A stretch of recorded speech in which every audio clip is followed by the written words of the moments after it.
Startup या किसी भी कंपनी या बिजनेस के लिए कौन से डॉक्यूमेंट सबसे जरूरी है या इम्पोर्टेंट है? ऐसा हम कई बार सुनते हैं, पढ़ते हैं। इंटरनेट पे भी इसके बारे में काफी कुछ लिखा गया है। पर कई बार ये इस तरह की जानकारी हमें काफी कंफ्यूजन में डाल देती है। तो आज के इस वीडियो में इंपॉर्टेंट डॉक्यूमेंट्स इसको इजी करके हम समझने की कोशिश करते हैं। एक तो स्टार्टअप के लिए वो डॉक्यूमेंट्स कौन से हैं जो आपके पास होने ही चाहिए, या आपके फाउंडर्स के पास या जो मालिक है, एम्प्लॉयर है, उनके पास होने ही चाहिए। और दूसरे वो डॉक्यूमेंट्स जो उन फाउंडर्स ने या ओनर्स ने पढ़ने चाहिए और समझ के भी लेने चाहिए। तो सबसे इंपॉर्टेंट डॉक्यूमेंट्स जो आपके पास एट एनी कॉस्ट होना चाहिए वो ये है कि कॉन्फिडेंशियलिटी एग्रीमेंट। आपके पास जो भी एम्प्लॉयज काम करते हैं, तो आपका जो एक बिजनेस है, आपका एक जो यूएसपी है या ट्रेड सीक्रेट है, जो आपकी स्पेशलिटी है आपके प्रोडक्ट या सर्विस से रिलेटेड, उसके बारे में जो जानकारी आपके एम्प्लॉयज के पास है, कल को वो आपकी कंपनी या आपकी स्टार्टअप छोड़ के चले जाएंगे तो वो किसी के साथ शेयर ना करे या कोई दूसरा उसका एक अनड्यू एडवांटेज ना ले।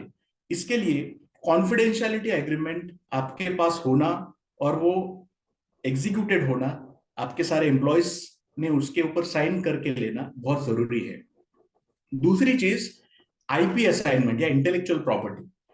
जब भी आप कोई नई आइडिया लेके एक स्टार्टअप बनाते हो, तो आपका फाउंडर का एक जो इंटेलेक्चुअल प्रॉपर्टी है, या मान लीजिए आपके एम्प्लॉयज ने उसमें कुछ इनोवेशन किया, तो उन्होंने जो एक इंटेलेक्चुअल प्रॉपर्टी जनरेट किया है, कल को वो एम्प्लॉयज अगर वो कंपनी छोड़ के चले जाते हैं तो ऐसे सिचुएशन में वो इंटेलेक्चुअल प्रॉपर्टी वेस्ट हो जाएगी।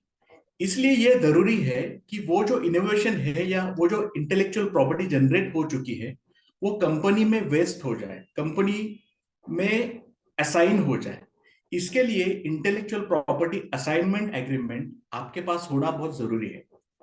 जब आपका स्टार्टअप या बिजनेस एक नेक्स्ट लेवल पे चला जाता है, तो आपके जो इन्वेस्टर्स है वो भी एक्सपेक्ट करेंगे या चाहेंगे कि फाउंडर्स ने जो इंटेलेक्चुअल प्रॉपर्टी जनरेट की है वो भी कंपनी में वो असाइन करे या वेस्ट करे, जिससे कि उनको ये कॉन्फिडेंस आ जाएगा कि कल को फाउंडर्स भी अगर ना रहे या कुछ प्रॉब्लम हो जाए, तो उन्होंने जो कंपनी में इन्वेस्ट किया है तो उनका स्टेक सेफ और सिक्योर रहने के लिए जिस आइडिया पे या जिस इनोवेशन पे ये कंपनी बनी है या सस्टेन हो चुकी है, वो इंटेलेक्चुअल प्रॉपर्टी रिटेन हो जाए।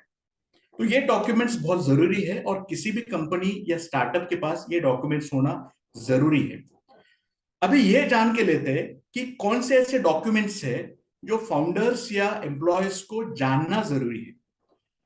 काफी बार ये होता है कि जो बिजनेस ओनर्स है या जो इनोवेटर्स है या डिस्ट्रप्टर्स है, उनको ये सारी लीगल चीजें या अकाउंटिंग ऑडिट रिलेटेड चीजें काफी बोरिंग लग जाती है, और उनका एक ये परसेप्शन होता है कि वो हमारा सीए पढ़ेगा या हमारे लॉयर पढ़ के वो सारी चीजें कर लेगा। मगर उसके बावजूद ऐसी कुछ चीजें हैं जो फाउंडर्स को खुद से जानना बहुत जरूरी है। सबसे important number one, founders agreement.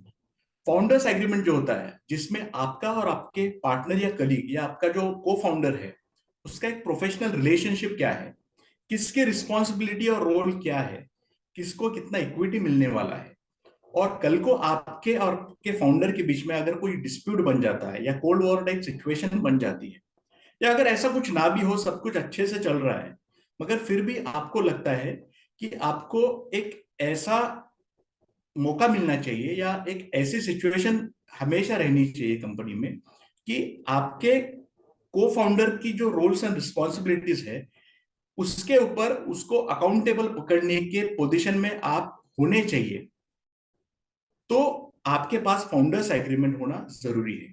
तो ये वाइसे वर्सा है, जैसे कि आपके जो को फाउंडर है वो भी आपको अकाउंटेबल पकड़ सकते हैं। तो ये एक बेसिक फाउंडेशनल डॉक्यूमेंट होता है, और फाउंडर्स का जो रिलेशनशिप है वो किसी डॉक्यूमेंट में कैप्चर होना और इंटैक्ट होना बहुत जरूरी है।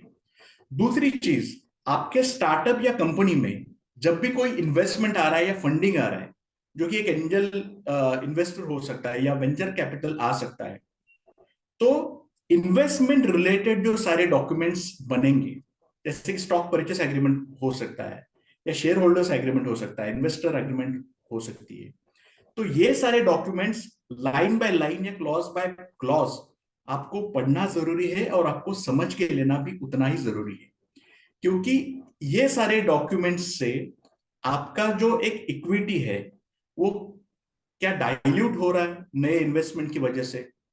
जब आप एक, आपका इक्विटी जो है, आपके आपके पाए में से कुछ शेयर आप किसी एक्सटर्नल इन्वेस्टर को जब देने वाले हो, तो उसकी वजह से आपको इनिशियली जो अलॉटेड इक्विटी था या आपका जो शेयर था, कहीं वो कम तो नहीं हो रहा है, या आपका एक जो इंटरेस्ट था ये सारी कंपनी या आइडिया या स्टार्टअप बनाने का, तो शुरुआत से लेके एंड तक क्या वो आपका इंटरेस्ट सस्टेन होने वाला है। आपको, आप जिस चीज को करने के लिए आए थे, क्या वो हमेशा आप कर पाओगे, क्या आप उससे बेहतर कुछ कर पाओगे आगे जाके। तो वो सारा जो आपका कंसर्न है, वो कंसर्न एड्रेस करने के लिए जरूरी है कि आपका इक्विटी, आपका शेयर वो उसमें सिक्योर रहे। और कंपनी में जब भी कोई नई इन्वेस्टमेंट आए या नए इन्वेस्टर्स भी ऐड हो जाए, तो आपका पोजीशन, आपका रोल, आपकी आपको मिलने वाला जो एक रिटर्न है वो कहीं कॉम्प्रोमाइज ना हो। तो इसके लिए इन्वेस्टमेंट रिलेटेड डॉक्यूमेंट्स जो है वो आपको पढ़ना बहुत जरूरी है। और ये आप आपके इन हाउस जो आपकी लीगल टीम है या आपके जो भी एक्सपर्ट्स है उनके साथ बैठ के समझ सकते हो। तो ये बेसिक एक सिंपल चीज आपको ध्यान में रखनी है, बहुत ज्यादा कॉम्प्लिकेशंस में या निटी ग्रिटीज में नहीं जाना है। कि इंपॉर्टेंट चीज किसी भी बिजनेस को स्केल करने के लिए, एक तो उसका आइडिया बहुत इंपॉर्टेंट होता है, तो वो आइडिया या इंटेलेक्चुअल प्रॉपर्टी हमेशा सेफ एंड सिक्योर कंपनी के पास रहनी चाहिए। और दूसरा, फंडिंग, जब भी पैसा आता है, पैसा आने के बावजूद आपका एक जो रोल है या आपका एक जो स्टेक है वो सेफ और सिक्योर होना चाहिए। तो ये दो बेसिक चीजें सिर्फ आपको याद में रखनी है, और इससे रिलेटेड जो भी सारे डॉक्यूमेंट्स है वो आपके पास होने भी चाहिए और आपको समझने भी चाहिए। It is as simple as that. Thank you so much.